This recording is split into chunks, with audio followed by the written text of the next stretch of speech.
मान्य श्रोता मित्र, आपण को यह नूतन वर्ष 2026 शुभकामना और अभिनंदन।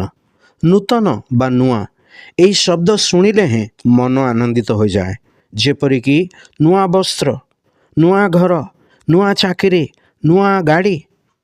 जदि नुआ गाड़ीटे पाऊ ताकू केते जे जत्न रे नुआ करी रखिबा को चेष्टा करू, किंतु कौन सी विषय जहाँ जेतिकी दामिका होना कहीं ताहा नुआ होई रहे नाही। आज ये नूतन वर्षर प्रथम दिन रे केते जे आशा आकांक्षा स्वप्न नहीं आमे पदार्पण करिथबा, किंतु सही सबु पूर्ण हबार किछि निश्चयता रही कि?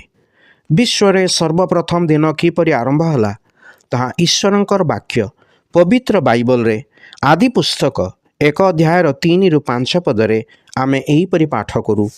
अनंतर परमेश्वर कहिले, दीप्ति हेउ, तहिरे दीप्ति हला। आउ परमेश्वर दीप्ति की देखिले जे ताहा उत्तम, तहु परमेश्वर अंधकार रु दीप्ति की भिन्न कले। पुणी परमेश्वर दीप्तिर नाम दिवस और अंधकारर नाम रात्रि देले। तहु संध्या और प्रातकाल होई प्रथम दिवस हैला। सर्वप्रथम दिन रे ईश्वर दीप्ति बा आलोक सृष्टि कले। से देखिले जे दीप्ति उत्तम, दीप्ति सहित जीवन, आशा, आनंद, सत्य इत्यादि संपृक्त। किंतु यह पाखरे रही अंधकार, जहा निराशा, दुख, मिथ्या, मृत्यु इत्यादिर सूचना दिए। ईश्वर दीप्ति को अंधकार पृथक कले। अंधकार और दीप्ति एकत्र रही पारे नाही। जदि यह को आमे रंग दबा तेबे दीप्ति को धला एवं अंधकार को निश्चित रूपे कला रंग दबा। हाँ, धला और कला एकत्र रहिबो नाही। जदि आपण एई नूतन वर्षर नूतनता अनुभव करने को चाहते, ईश्वर जेपरि अंधकार रु दीप्ति की पृथक कले, आपण मध्य आपणक जीवन रु सेहीपरि करिबा दरकार।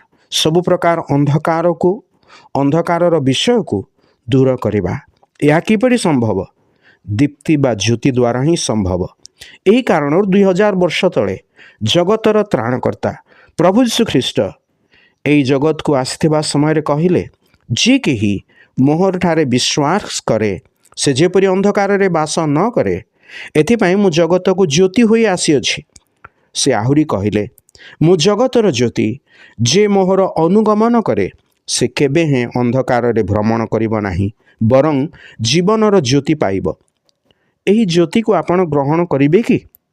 हाँ, तदनुरूप कले। पुराण कालर जेपरि मुनि ऋषि माने प्रार्थना करुथिले, तमसो मा ज्योतिर्गमया, यार उत्तर आपण प्राप्त हेबे। हाँ, जेपरि सर्वप्रथम दिन आरंभ हऊ समय मध्य आरंभ होइथिला, सेहीपरि एई समय दिने समाप्त हब। ताहापरे रहिब अनंत काल। किंतु से अनंत काल रे आपण प्रवेश करिबा पई प्रस्तुत करिसंती कि निजको?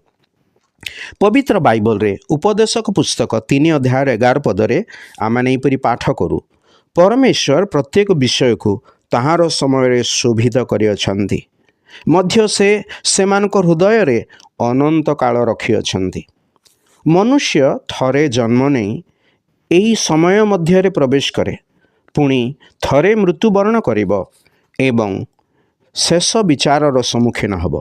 तापरे रहिछि अनंत काल। जिए एही इह जीवन काल रे अंधकार रे जीवन यापन करिछि, से अनंत काल रे नरकर अंधकार रे बास करिब।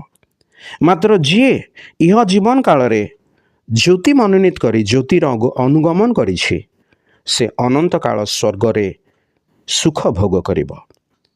ଚିନ୍ତାଶୀଳ ଓ ଯତ୍ନବାନ ହୋଇ ବୁଦ୍ଧିପୂର୍ବକ ସଠିକ୍ ନିର୍ଣ୍ଣୟ ନେବାକୁ ଈଶ୍ୱର ଆପଣଙ୍କୁ ସାହାଯ୍ୟ କରନ୍ତୁ।